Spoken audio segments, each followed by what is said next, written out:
India is one of the most attractive destinations for the foreign investment and has developed big global companies in important sectors as technology of information or biotechnology. But on the other hand, there are some difficulties again on the economic future of the country.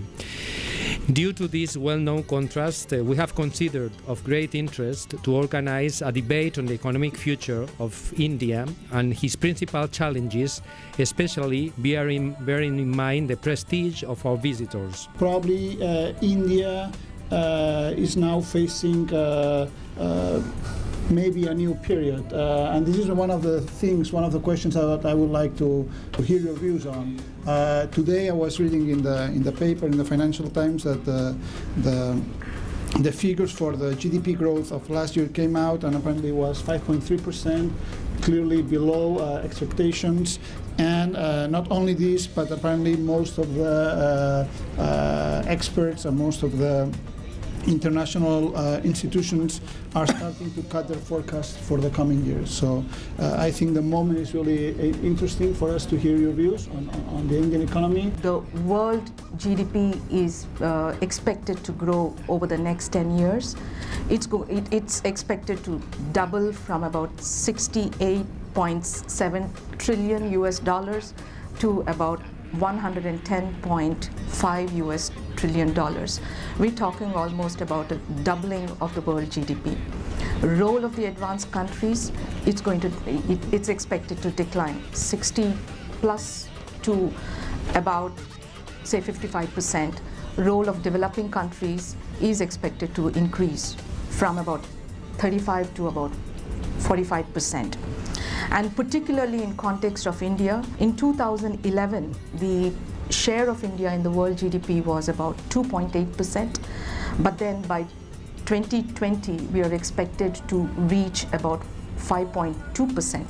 That's almost about the doubling part of it. What's happening in India in the last sort of 10 years, the census numbers have come out, 100 million people have moved in the last 10 years. Going forwards, as economic growth accelerates, you're going to have an even greater sort of acceleration process of people moving into cities. So 70% of new jobs are going to be created in urban areas. 85% of tax receipts are going to come from urban areas. What does this mean? You need to build 900 million square meters of residential and commercial space every year. That's the equivalent of building a new Chicago every single year. The kind of the efforts that are being made at the policy level, at the institutions level, and also, with the engagement of the private sector into the whole development process, it has been very, very, optimistic, and also I think it would be a good move that we are talking about. Last, I wanted to say that although the timelines that we talk about, 2020 or 2030 or 2040 or whatever it is, it may be a little late, but then I think we will make it. I think there's no point hiding from the fact the political situation in India is also going to play a key role in how the economy is going to grow or not grow, and I hope I will not be hauled up for treason, but our political situation is in a mess. I am a very proud Indian and I am a very loyal Indian, but I have to admit that it is not in a good situation today, and I don't see much of it changing in the near future. Even while we live in challenging environments, there is still a fairly resilient population, a part of the population which has tremendous aspirational values, has the desire to improve upon their quality of life versus what they had received as children or as younger people, and from the time of their parents. So I think there are options and opportunities, and the best opportunities come when everybody is running away.